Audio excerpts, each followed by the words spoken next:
بعض لوگ مہدی علیہ السلام کے بارے میں عجیب عقیدہ رکھتے ہیں۔ بعض لوگوں کا خیال ہے کہ یار ہمیں جد و جہد کرنے سے کیا فائدہ، مہدی علیہ السلام آئیں گے اسلامی حکومت قائم کر لیں گے۔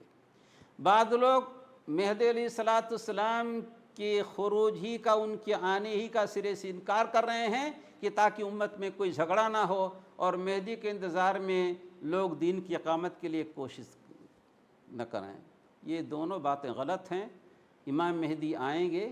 رسول اللہ صلی اللہ علیہ وسلم کے فرمان کے مطابق وہ مسلمانوں کی امامت کریں گے، لوگ ان کے ہاتھ پر بیعت کریں گے۔ یہ ساری روایتیں رسول اللہ صلی اللہ علیہ وسلم کی حدیث کی صحیح کتابوں کے اندر موجود ہیں، مگر اس کے بعد بھی بہت سارے دجال ان حدیثوں کا انکار کرتے ہیں، بلکہ اس سلسلے میں ان لوگوں نے بہت ساری تالیفات کی ہیں۔ اس زمانے کے جن کا ابھی جلدی انتقال ہوا، علامہ محمد ناصر الدین البانی رحمۃ اللہ علیہ،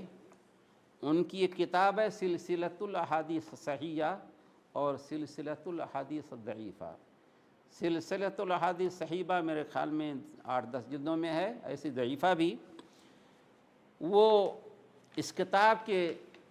چوتھے حصے میں ہر کتاب کے اندر 500 حدیثیں ہیں۔ حدیث نمبر 1529 یعنی تیسری جلد کے اندر یہ حدیث ہے۔ اللہ فرماتے ہیں امام مہدی کی حدیثوں کا تذکرہ کرنے کے بعد، اے میرے مسلم بھائی، تجھے معلوم ہو کہ آج مسلمانوں میں سے ایک کثیر تعداد اس موضوع میں راہ راست سے ہٹ گئی ہے۔ ان میں سے بعض کے ذہنوں میں یہ بیٹھ گیا ہے کہ دولہ اسلامیہ صرف اور صرف ظہور مہدی ہی سے قائم ہوگی، اس لیے کچھ عمل کی ضرورت نہیں ہے، لوگ جیسے گزار رہے ہیں گزارنے دیا جائے۔ یہ کم عقلی اور غلطی ہے جسے شیطان نے عامۃ الناس کے دلوں میں ڈال دیا ہے، اور ان میں سے بھی خاص طور پر صوفیوں کے دلوں میں۔ صوفیوں کے دلوں میں یہ کہ صوفی خود ہی دعویٰ کرتے ہیں سب کچھ زمین و آسمان کے اندر حکومت کرنے کا دعویٰ کرتے ہیں، تو انہیں امام مہدی کی کیا ضرورت ہے۔ اور مہدی کی احادیث بھی کچھ اس طرح سے ہیں کہ ان میں کسی مشکل کا کوئی پتہ نہیں، ان میں کوئی پریشانی نہیں ہے، آسانی سے انسان انہیں سمجھ سکتا ہے۔ اس سب کی حقیقت اس کے علاوہ اور کچھ نہیں، یعنی جو مہدی کی حدیثیں ہیں کہ رسول اللہ صلی اللہ علیہ وسلم نے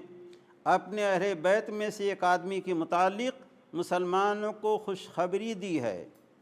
اور اس کی چند نمایاں صفات بیان فرمائی ہیں۔ علامہ البانی کتاب عربی زبان میں ہم اس کا ترجمہ بیان کر رہے ہیں، جن میں سے اہم یہ ہے کہ وہ اسلام کے مطابق حکومت کرے گا، لوگوں کے درمیان عدل کا بول بالا ہوگا، اور وہ حقیقت میں ان مجددین میں سے ہوگا جنہیں اللہ تعالیٰ ہر صدی کے شروع میں بھیجتا ہے، جیسا کہ رسول اللہ صلی اللہ علیہ وسلم سے صحیح حدیث ثابت ہے۔ تو جس طرح تجدید دین سے طلب علم اور اس پر عمل کی کوشش کو ترک کر دینا لازم نہیں آتا کہ مجدد صاحب ہیں وہ دین کو پھیلائیں گے، اسی طرح سے ظہور مہدی سے بھی یہ لازم نہیں آتا کہ اس پر توکل کر لیا جائے اور زمین پر حدود اللہ کے نفاذ کی تیاری اور جد و جہد کو ترک کر دیا جائے، بلکہ اس کے برعکس وہی درست ہے، کیونکہ مہدی کی کوششیں اور محنتیں کسی بھی صورت محمد صلی اللہ علیہ وسلم سے عظیم تر نہیں ہو سکتیں۔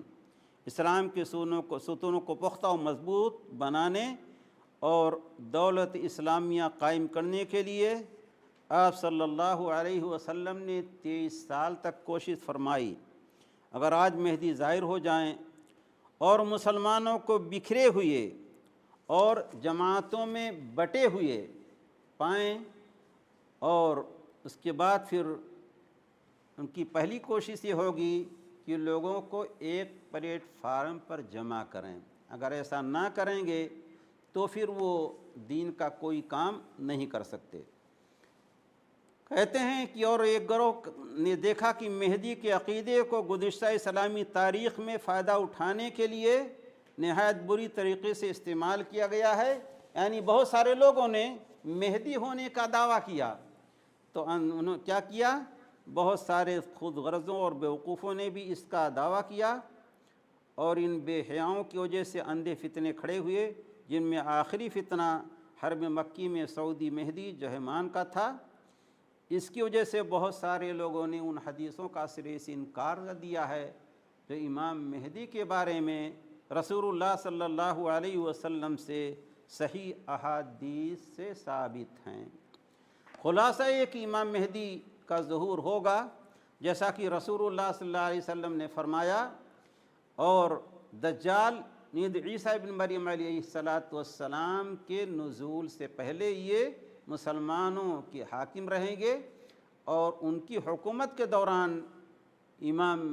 حضرت عیسیٰ ابن مریم علیہ السلام کا نزول ہوگا، اور ان کے نزول سے پہلے دجال کا بھی خروج ہو چکا ہوگا۔